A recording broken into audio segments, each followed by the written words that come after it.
Vamos tentar explicar esse quarto texto que vem do PL antifacção. Daqui a pouquinho a gente vai receber aqui o doutor Fernando Ideu, advogado, que já está, aliás, nos esperando aqui para conversar com a gente nesse começo de N2.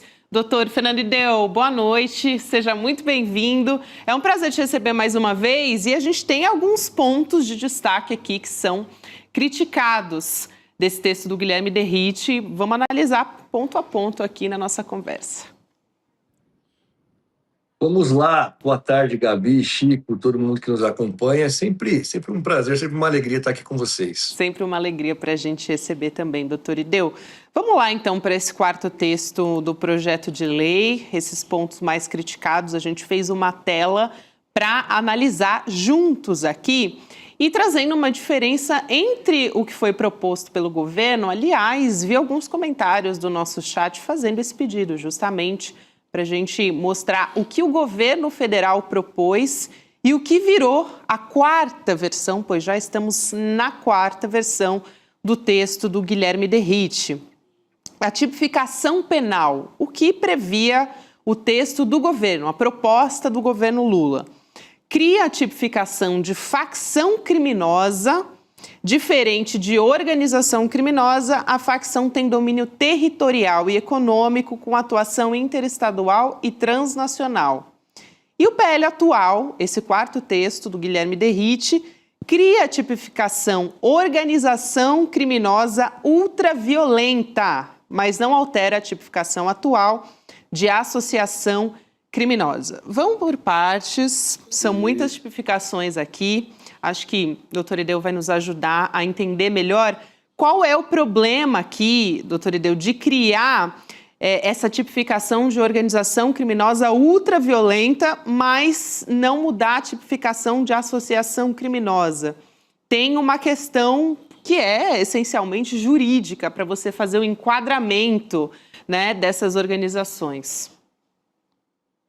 Gabi, eu acho que antes da gente entrar especificamente nesses detalhes, é importante a gente estabelecer duas premissas básicas para a gente encarar esse debate com seriedade, né? E que muitas vezes é distorcido, até nas pesquisas de opinião, e que vão balizando a redação de projetos de lei. O fato de já estar na quarta versão, e certamente vai ter uma quinta versão em menos de uma semana, já mostra como a coisa está sendo tratada de forma precipitada, para dizer o mínimo, né? Mas acho que são duas premissas para a gente entender o que está em discussão de verdade, né?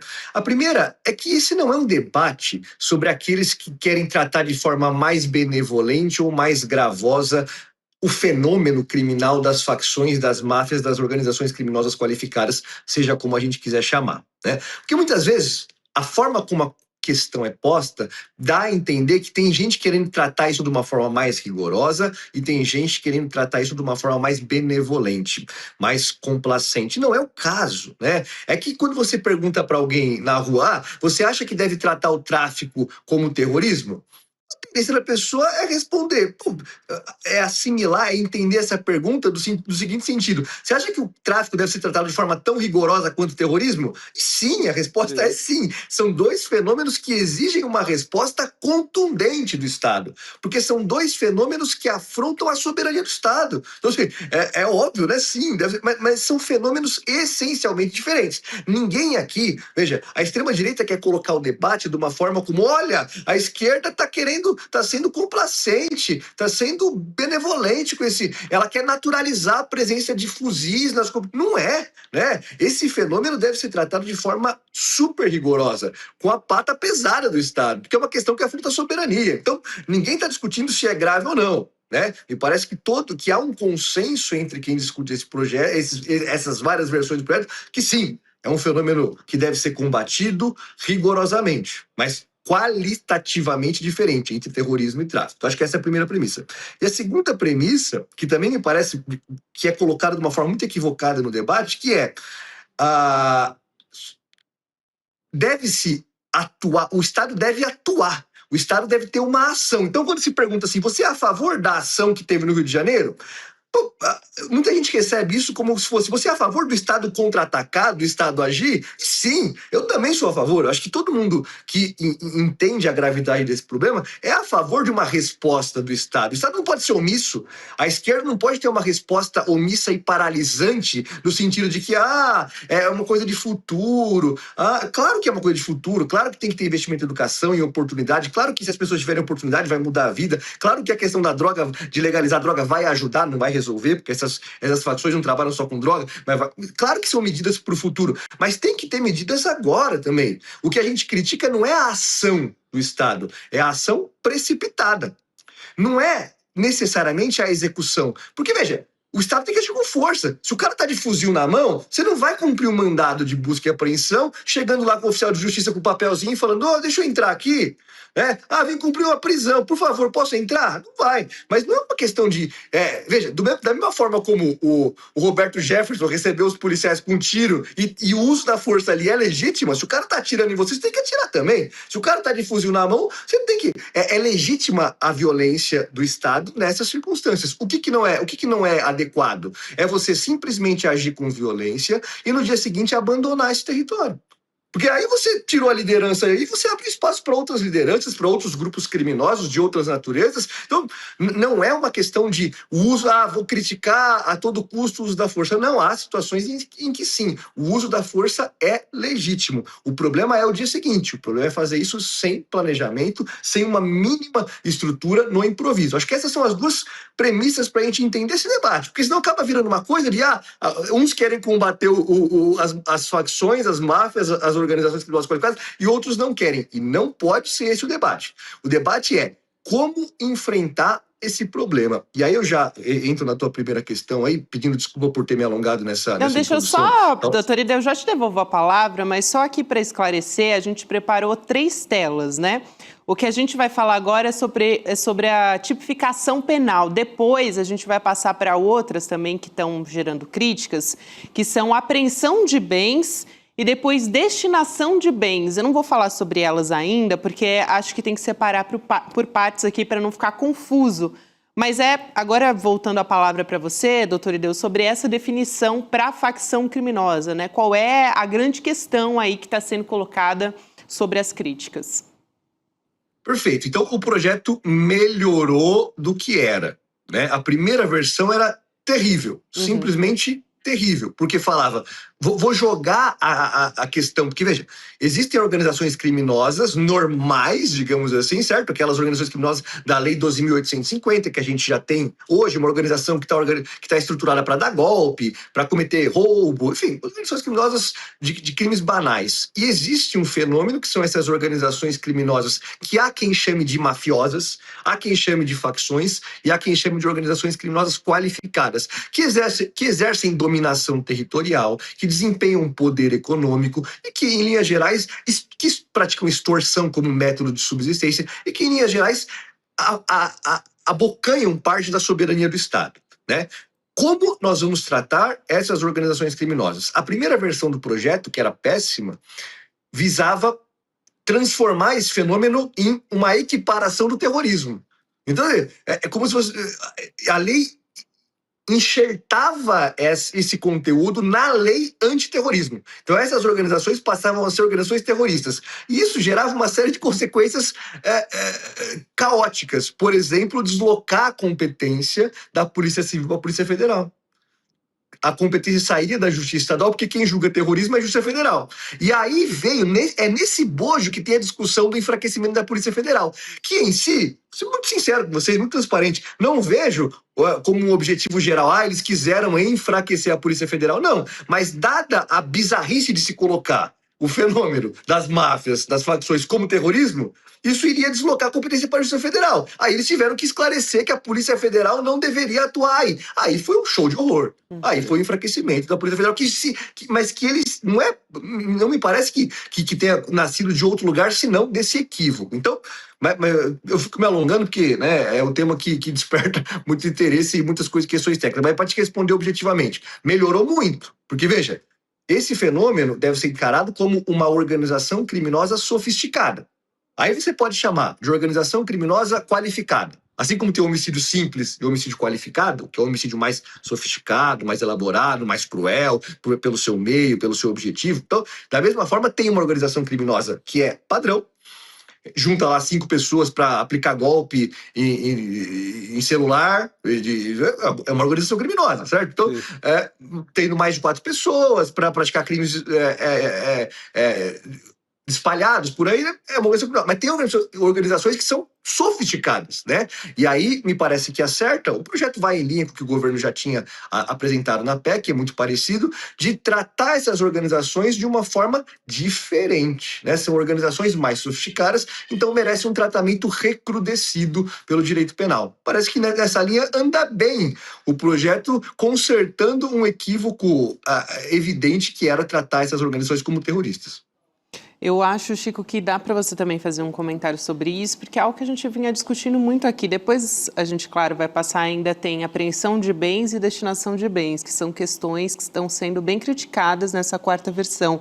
Mas esse comentário que o doutor Fernando Ideu fez também, sobre terrorismo, era algo que, assim, estava assustando, acho que as principais críticas das primeiras versões, né, do DERRIT. Era a primeira versão, a versão original do DERRIT, que é a versão mais bizarra, sintonizada com o pensamento da Casa Branca, da CIA, do Donald Trump. Perfeito. O mesmo pensamento que levou ao ataque na Venezuela, ao ataque no Caribe, e essa extrema-direita sedenta de uma intervenção no Brasil, viu uma brecha aí. Opa, vamos pegar o projeto do governo, vamos dar uma distorcida, colocar lá, emplacar a palavra terrorismo, e aí a gente abre todas as fronteiras para a chegada de uma evasão aí no modelo Trump.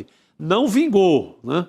Não vingou. Eles estavam achando que com o Ibope que eles ganharam a partir da chacina do Rio, eles iam ter força política para emplacar isso. Não tiveram, ao meu ver, pelo erro que cometeram em relação à Polícia Federal. Quando cometeram o erro de enfraquecer a Polícia Federal, o país gritou, né? O Congresso gritou, rede social, disse, opa, vocês querem parar a Polícia Federal? Tirá-la dessas operações dos estados, tirá-la de de novas carbonos ocultos. Então, eles erram aí no tom. Estamos chegando já na 4ª versão, como o professor Fernando Ideu falou, deu uma melhoradinha, né? Porque eles pelo menos estão conversando agora com todas as partes. O DERRIT foi lá, falou com o Ministério da Justiça, falou com o governo um pouco, que é o que deveria ter sido feito desde o começo. E como o papel dele, né? Quem sabe na 5ª versão venha algo parecido com o que o governo mandou. Porque acho que o grande erro é tentar fazer um Frankenstein do que o governo tinha redigido. Sabe? Eles até podiam colocar na negociação no Congresso, para isso, um ponto ou outro que interessasse a extrema-direita brasileira, mas não tornar aquela redação outra história, que é o que o DERRIT acabou fazendo. O próximo ponto, acho que é bem didático aqui essa tela que a gente preparou, mostrando a versão do governo e a do texto atual do Guilherme DERRIT, que é a apreensão de bens.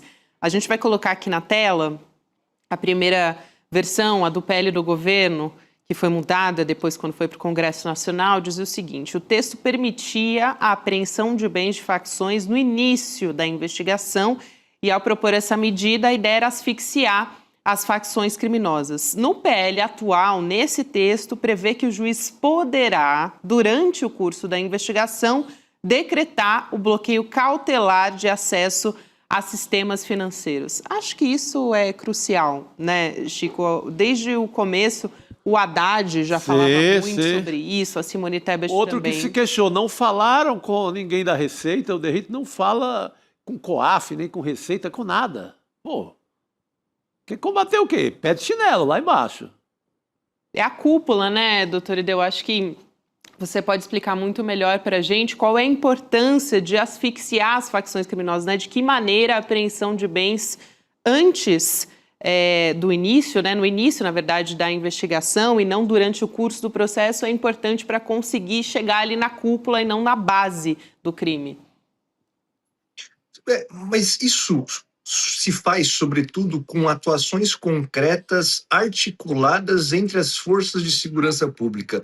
Mais do que um problema de lei, em abstrato, a gente tem um problema de diálogo concreto entre as unidades da federação. Mas antes disso, só para a gente esclarecer, o fato de já ter 4 versões e tá uma quinta por vir, mostra, independentemente dos atores concretos, como o método do debate desse tema tem sido absolutamente inadequado. O processo legislativo minimamente racional não se faz por divulgação de relatório na mídia, chuva de crítica, faz um novo relatório do improviso, chuva de críticas, faz um novo relatório do improviso, mais críticas, aí vai se aproximando cada vez mais do projeto inicial, da PEC inicial da Segurança Pública do governo, que era um projeto racional, discutido minimamente, né, com especialistas, com audiência pública, e com o único propósito de transformar isso do derrite e das forças que o colocaram lá se apropriarem da PEC que era do governo. Então, assim, acaba tendo um esvaziamento de conteúdo em troca de um marketing político. Essa forma de fazer política, divulgando relatório, mudando relatório, isso não é político. O debate tem que acontecer na Casa Legislativa, tem que ser convidados especialistas que entendem, que estudam sobre o tema para debater e dali, diante das ponderações que são colhidas, fazer um relatório final. Não ficar divulgando relatório, emenda relatório. Se você pegar o quarto projeto, digamos assim, o quarto projeto do RIT com o primeiro projeto do RIT, não tem nada a ver um com o outro. Em menos de uma semana desvirtuou totalmente. Pegou um projeto que era ruim e transformou num projeto meia boca, mas assim, sem debate, sem nada. Simplesmente joga na fogueira, toma. Não existe, né? Esse tipo de debate. Isso não é assim que se constrói um projeto de lei, muito menos sobre um tema tão complexo. Mas aí, respondendo o que você coloca de forma muito inteligente, Gabi, é isso mesmo. Porque qual que é o verdadeiro problema? Onde está a raiz do problema das facções, das organizações mafiosas? Na usurpação da soberania do Estado. Na soberania que se dá em 2 vertentes: controle territorial e poder econômico, né? Que vão se mesclando, em alguns casos, em outros tem um protagonismo muito maior. Por exemplo, no Rio de Janeiro, a gente tem, além do poder econômico, uma dominação territorial. Sim. Então, veja, o que importa para a liderança da organização criminosa se a pena vai ser 20, 25, 35, 40 anos? Se o cara não consegue entrar lá, se o Estado brasileiro não tem soberania para aplicar a sua lei lá dentro. Então, veja, é um problema de soberania. O Estado precisa recuperar o domínio territorial para levar serviços públicos, para levar direitos sociais para essas áreas. Tem que libertar a população que vive lá dessas lideranças criminosas. Então, tem um elemento que no Rio de Janeiro é onde está o ápice, mas em muitos lugares do Brasil, de controle territorial. O Estado perdeu a sua soberania. E tem outras organizações criminosas que, além de trabalhar pontualmente com a dominação territorial, trabalham com o poder econômico. Elas criam um sistema financeiro paralelo, o que afeta também a soberania do Estado brasileiro, porque não consegue controlar, regular essas transações. Então, o problema da lavagem de dinheiro, do uso de... Veja, para uma organização criminosa ser poderosa efetivamente, tem que ter arma. Para essas armas chegarem, o dinheiro tem que sair em troca de tráfico de armas, né? Então, assim, toda a estrutura, todo o poderio que vai se reverter em um poderio territorial e político é o poder econômico. Então, o ministro Haddad tem razão, né?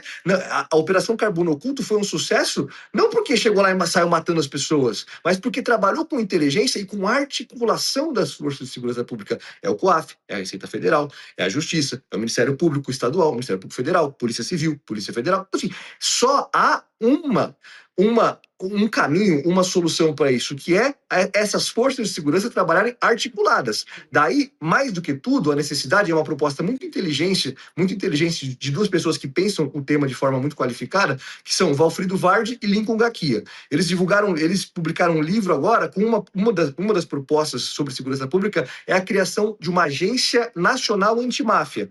Não precisa ter esse nome, mas precisa ter uma agência, algo que controle, que regule, que articule todas essas forças, né? E não que segregue. A proposta inicial era uma proposta de segregar. Era o contrário. Federal. Era o contrário. Era segregar. Então, assim, você tem que conectar. Você tem que juntar a Polícia Federal, tem que juntar a Receita Federal, tem que juntar a COAF, tem que juntar a Polícia...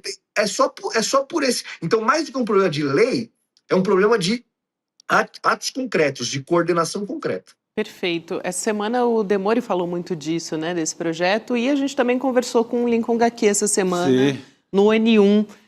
fazendo uma avaliação sobre um desses projetos. Já não me lembro nem qual versão do texto que estava, né? Porque hoje é quinta-feira e a gente está falando da quarta versão do texto do eu acho que estava ainda na primeira, que a primeira era muito parecido com o jantar que houve ontem em Brasília. Que nós vamos trazer. É a cara daquele jantar, né? Você tem dois interessados em esvaziar a Polícia Federal e o próprio Derrite, ali dividindo um bacalhau e dividindo vinhos do Douro, bons vinhos do Douro. Então, eu acho que aquele jantar é a cara, é o retrato da primeira versão. Ali mostrou quem estava por trás do Derrite, qual foi a armação, qual foi a arapuca em cima do governo. Vamos tomar esse projeto para a gente. Isso. Não é que ele tem grande visibilidade. A gente mata o governo, que já é fraco na área de segurança, tira o governo do debate, inclusive do debate eleitoral sobre segurança pública. A gente sequestra o projeto para a gente, toma nosso belo vinho aqui, come o bacalhau e adeus governo Lula. A arapuca, a armação era essa, mas graças à imprensa temos pelo menos uma foto desse belo jantar. Depois a gente vai falar sobre o jantar aqui, a gente chegou a colocar na tela para quem está nos acompanhando em vídeo, mas só para a nossa audiência, né, para situar, para quem não está sabendo ainda do que aconteceu, né? Mas foi em Brasília esse jantar, foi ontem à noite, o Derrite estava no jantar junto com o Eduardo Cunha, olha só quem foi ressuscitado aí, e também o ex-presidente da Câmara, o Arthur Lira. E foi num restaurante, né? Muito frequentado No Manuelzinho, em Brasília. É isso, então, muito frequentado. Restaurante português, óbvio.